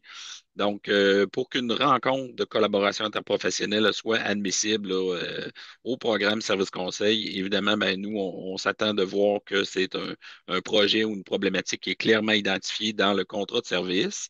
On va voir un exemple là, tout à l'heure de contrat de service, là, surtout avec le nouveau modèle qui est maintenant disponible. Évidemment, on s'attend à ce que le producteur, on l'a dit assez souvent, je crois, mais que le producteur soit partie prenante là, de la rencontre, donc soit présent avec au moins deux conseillers dans des domaines différents là, et pertinents. Et évidemment, ben, les conseillers qui n'ont pas d'entente, qui ne sont pas admissibles au programme Service Conseil peuvent quand même participer puis sont aussi fortement suggérés, mais c'est leur temps dans ce cas-là là, qui ne sera pas financé là, par le programme. Donc, des exemples de combinaisons, on a dans des cas de réduction des coûts d'alimentation, ben, on s'attend de voir, bon, ben, ça peut être un exemple, là, conseiller en gestion et conseiller de la meunerie. Dans un cas de redressement, ben, des conseillers en gestion, des conseillers techniques. Dans des cas de transfert, évidemment, ben, toute l'équipe de transfert, donc des conseillers en gestion organisationnelle, conseillers en gestion, notaires, fiscalistes. Donc, c'est des exemples là, de conseillers d'équipes multidisciplinaires là, qui sont interprofessionnels. Vous voyez on a utilisé différents termes là, avec le temps, ça revient vite. Donc, je dois quand même insister sur des rencontres qui ne sont pas admissibles. Donc, si vous nous envoyez des cas comme ça, nous, on va devoir les refuser. Donc, une rencontre là, de travail donc, qui se ferait entre conseillers seulement, où est-ce que le producteur n'est pas partie prenante. Donc, pour nous, ça, ce n'est pas admissible. Des cas de renégociation de dette, donc on pense surtout à un cas de conseiller en gestion avec le conseiller financier là, seulement de l'institution financière. Donc ça, pour nous, ce n'est pas admissible. Un petit truc, ben, dès qu'on a un conseiller technique là, qui va nous informer de ce qui se passe ou des solutions possibles au niveau de la production, ben, ça pourrait devenir admissible, ben, pas dans le sens de la négociation, mais dans le sens de trouver des solutions pour améliorer une situation.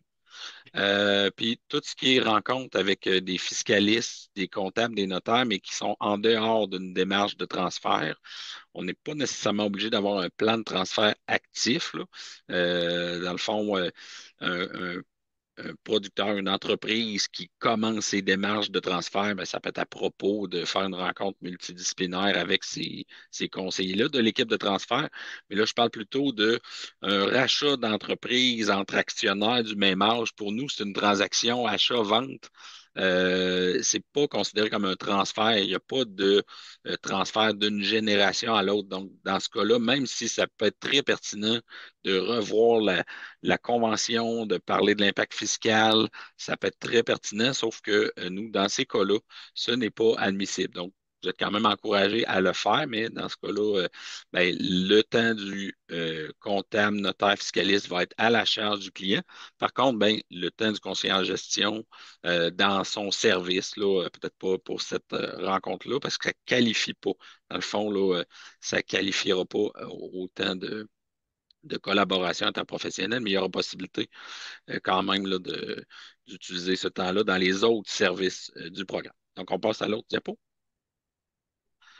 Donc, au niveau de l'aide financière, donc c'est probablement de l'information que vous savez déjà, mais on le rappelle. Donc, c'est un service qui est subventionné à 75. C'est rare, là, la plupart des autres services, c'est 60 ou 65. Donc, c'est vraiment un plus que le programme offre pour les rencontres en collaboration interprofessionnelle. Pour un maximum pour l'entreprise de 5 000 sur 5 ans. Ce montant-là est inclus dans l'enveloppe globale de l'entreprise, donc 30 000 ou 40 000. Je vous rappelle que ce qui fait passer de 30 000 à 40 000, c'est une entreprise qui se qualifie à soit la relève ou le biologique. Donc, c'est inclus dans son enveloppe de 30 000 ou 40 000, mais ça s'ajoute à l'enveloppe régulière, mettons, en gestion ou dans le technique ou en agro-environnement. Donc, pour venir compléter là, le travail qui est fait de préparation plutôt là, à la rencontre. Donc, évidemment, ça couvre le temps, les honoraires et le temps de déplacement pour la participation aux rencontres. Donc, ce qui est admissible, c'est évidemment seulement pour les conseillers qui sont inscrits au programme Service Conseil. Et on va payer aussi le temps d'organisation et de préparation de la rencontre, du livrable, donc pour la portion porteur de dossier là, seulement. Donc, une valeur de 400 soit une aide de 300 et ce, par rencontre. On continue. Au niveau des procédures administratives, je crois que tantôt, on avait une question là-dessus dans le chat, hein, Audrey. Donc, on se posait la question, comment ça fonctionne pour les contrats? Est-ce qu'on est obligé absolument que le porteur de dossier ramasse les factures de tout le monde puis gère l'ensemble de l'administration, de la facturation? Donc, non, ce n'est pas une obligation. C'est vraiment possible d'avoir les deux cas. Donc, vous avez dans le tableau là, les deux cas, voyons, les deux cas de figure possibles.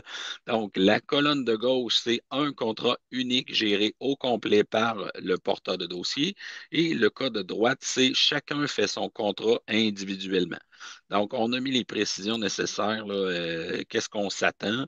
Donc, c'est important dans le cas où est-ce qu'on a un contrat unique, qu'on voit les ententes là, avec les sous-contractants. Donc, le porteur de dossier devra quand même avoir une entente avec chacun des participants là, dans la rencontre. Puis, même chose dans le cas de contrat individuel, ben, on va être capable de voir, il faut que ça soit très clair sur le contrat que le contrat, c'est pour une collaboration interprofessionnelle avec un porteur de dossier existant qui aura déjà déposé une demande. Idéalement, sinon, nous, on va devoir faire les recherches ou mettre le contrat en attente. On veut vraiment voir que tous ces contrats-là sont reliés, là. Donc, c'est très important d'identifier ça va être qui, là, notre porteur de dossier là, dans les rencontres. Donc, vous savez, on a fait le message plusieurs fois dans la dernière année. C'est très important que les contextes et mandats soient très détaillés, le plus détaillé possible. En même temps, on ne vous demande pas un roman, il faut que ça rentre dans la case, mais on a besoin de voir en gros, là, c'est quoi l'objectif de la rencontre, c'est quoi le projet ou la problématique là, qui est visée par la rencontre. On a absolument besoin de savoir le nombre et la durée des rencontres. Ça, je vous l'accorde, c'est pas toujours facile, on ne le sait pas toujours, mais si vous budgétez du temps, ben, on veut savoir, le temps, c'est par rapport à combien de rencontres. Donc, ça, c'est très important. Si vous ne fournissez pas l'information, on va être obligé de vous rappeler. Donc, c'est plus facile pour nous à gérer, c'est plus rapide quand on a toutes les informations dès le départ. Donc, on a besoin de connaître, évidemment, c'est qui l'ensemble des conseillers participants et leurs spécificités, c'est quoi leur expertise distincte. Dans le cas où est-ce qu'on réclame du temps de déplacement, mais c'est important de le signifier. Puis, on l'a dit tantôt, l'identification du porteur de dossier. Euh, pour la description du service, ben, on va le voir, peut-être ça va être plus clair avec l'autre diapo, là, la description des contrats. Je pense qu'on va passer tout de suite à l'autre diapo. On a un modèle de contrat de C'est service. juste, Donc, vous voyez, Martin, excuse-moi, je oui, fais juste un petit aparté pour dire qu'il est 10h58. Il nous reste, c'est l'avant-dernière diapositive. Donc, oui, il y a des chances qu'on dépasse un petit peu pour vous prévenir s'il y en a qui doivent partir à 11h. De toute façon, c'est enregistré. Vous pourrez revoir l'enregistrement, mais on va sûrement dépasser pour voir celle diapo-là et celle d'après. Et si vous avez des questions. Voilà. parfait. Donc, je termine rapidement. Donc, vous voyez ici un bel exemple de mandat qui est bien complété. Toutes les informations sont là. Et comment le compléter aussi ligne par ligne pour chacun des conseillers qui interviennent. Donc, on a besoin de connaître le temps de participation à la rencontre de chaque conseiller. Donc, c'est important de bien les identifier, donc les noms de chaque conseiller. La spécialité, ben, ça peut être mis soit dans la description ou ben, dans la description du mandat en haut ou dans la case là, ligne par ligne. Et c'est important aussi de préciser le temps pour l'organisation parce qu'on doit comptabiliser, nous, le montant maximum de 300 de subvention. Donc, c'est important de mettre ça ligne par ligne, le temps de rencontre et le temps de coordination là, de la rencontre. Je passerai à la dernière diapo, donc plus pour parler de la réclamation là, finale, donc de la facturation et du livrable. Donc, vous avez les deux cas de figure encore une fois. Donc, à gauche, dans le cas d'un contrat unique avec le porteur de dossier et à droite, dans le cas de contrat individuel. Donc, on a toujours besoin d'avoir les heures et le taux horaire qui est bien détaillé, les heures du porteur de dossier en organisation. euh, le cas échéant, les temps de déplacement doivent être distincts. On a besoin évidemment de connaître le nombre de rencontres et les dates aussi, les durées de rencontres.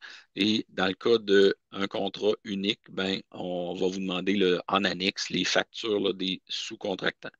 Pour ce qui est du rapport, on ne veut pas nécessairement tous les détails complets, surtout s'il y a beaucoup de documentation qui est produite, puis compte tenu de l'information confidentielle aussi, on comprend ces choses-là. Donc, mais on veut quand même connaître, on veut un rapport succinct.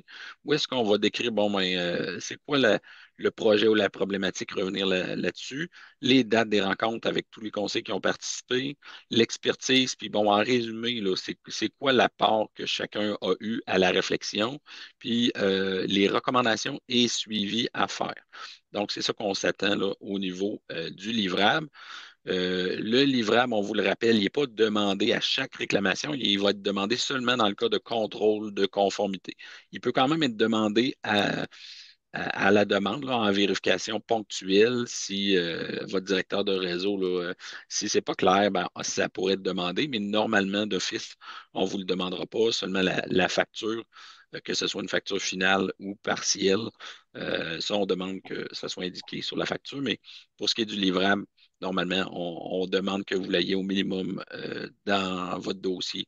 Ben, pour le dossier du porteur de dossier, là, idéalement, c'est lui qui devra nous fournir le livrable.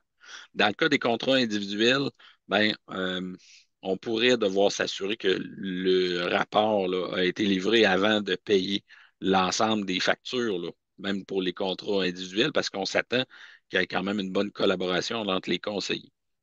Donc, bien important de faire vos suivis, même au niveau administratif. Donc, ça ferait le tour. Je ne sais pas s'il y en a qui ont des questions. Je ne sais pas si vous avez des questions à lever la main et à les poser à l'oral. Sinon, vous pouvez aussi contacter évidemment vos réseaux pour toute question sur des collaborations avec des acteurs de votre région ou ailleurs. Est-ce que tu me laisses 30 secondes, Audrey? Vas-y. Je voudrais d'abord remercier le CSC de m'avoir donné l'opportunité de vous présenter ces réflexions-là, ces expériences de vie-là aussi. J'espère avoir été à la hauteur, avoir été assez clair dans mes propos et que vous avez apprécié. Je peux, stop. Audrey, si on a un peu de temps encore, il me semble que j'ai vu passer des questions par rapport aux outils de la collaboration interprofessionnelle. Peut-être que là, c'est le bon moment pour parler des outils qu'on vous a préparés, puis qui vont être disponibles là, prochainement. Un résumé des différentes informations qu'on a dit aujourd'hui. On avait une question, je pense, tout à l'heure là, sur, bon, il existe un formulaire de déclaration pour le consentement là, du producteur. Là. Fait que, de mémoire, ça existe, là, ces formulaires-là. C'est quelqu'un qui ne voudrait pas prendre de chance et qui voudrait y agir de manière un peu plus officielle, il y a moyen de se mettre ça par écrit, là, les autorisations de transfert d'informations. Ouais, c'est ce que tu dis, ça complémente, ça confirme aussi ce qu'avait dit Marie-Claude dans le chat. Et par rapport au contrat, elle avait précisé un certain nombre de choses sur la loi 25. Et par rapport au formulaire, elle disait en effet un peu ce que tu dis là. Consentement écrit serait recommandé.